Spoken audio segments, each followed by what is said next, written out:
Hi friends, ఇవాళ మనం వచ్చాము అవంతిపురం. ఇది మిర్యాలగూడ కోదాడ హైవేలో లొకేట్ అయ్యి ఉందండి. సో ఇది వచ్చేసి మహద్గురు ఆదిశంకరాచార్యుల గారి సంస్థానం ఇది.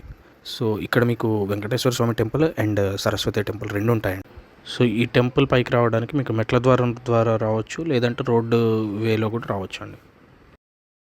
సో ఇది గోశాల అండి. ఇది కాకుండా మీకు ఇందాక చెప్పినట్టు ఇది కళ్యాణ వెంకటేశ్వర స్వామి టెంపుల్ కాబట్టి మీరు ఇక్కడ మ్యారేజెస్ ఇలాంటివి కూడా మీరు చేసుకునే సదుపాయం అనేది ఉందండి. సో ఇప్పుడు మీరు చూస్తుందంతా కూడా ఇది టెంపుల్, వెంకటేశ్వర స్వామి టెంపుల్ పక్కనే ఉంటుందండి. ఇన్ కేస్ మీరు మ్యారేజెస్ అవి ఇక్కడ చేసుకోవాలి అనుకుంటే ఇక్కడనే చేస్తారు వీళ్ళు.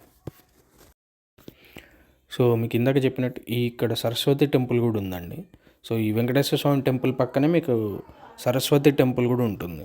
సో మీకు ఈ మధ్యలో నక్షత్ర వనం అని చెప్పి ఉంటుంది. సో మీకు ఇన్ కేస్ ఏదైనా నక్షత్ర దోషాలు అలాంటివి ఏమైనా ఉంటే కనుక మీరు ఇక్కడ ఈ నక్షత్ర వనంలో మీకు దానికి పరిహారం కూడా చేస్తారండి. మీరు చూస్తుంది సరస్వతి టెంపుల్ అండి.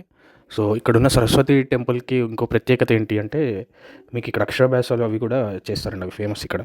సో మీకు బాసర తర్వాత బాగా అక్షరాభ్యాసాలు అవి ఇక్కడ బాగా చేస్తారండి. సో మీరు ఇక్కడ కొంత అమౌంట్ ఉంటుంది, ఆ రిక్వైర్డ్ అమౌంట్ పే చేసి మీరు టికెట్ తీసుకోవాలండి. టికెట్ తీసుకుంటే వీళ్ళే అక్షరాభ్యాసం చేస్తారు. సో దానికి కావాల్సినటువంటి పలక కానీ, బలపాలు కానీ, పూలు కానీ అన్నీ కూడా వీళ్ళే ప్రొవైడ్ చేస్తారండి. సో ఓవరాల్ ఈ టెంపుల్ ఒక డివైనిటీతో పాటు ఒక మంచి సినిక్ వ్యూస్ తోటి చాలా ఆహ్లాదకరంగా ఉంటుందండి. చాలా బాగుంటుంది ఇది. సో పక్కా మీకు వీలు ఉన్నప్పుడు ఈ టెంపుల్ ఒకసారి విజిట్ చేయండి.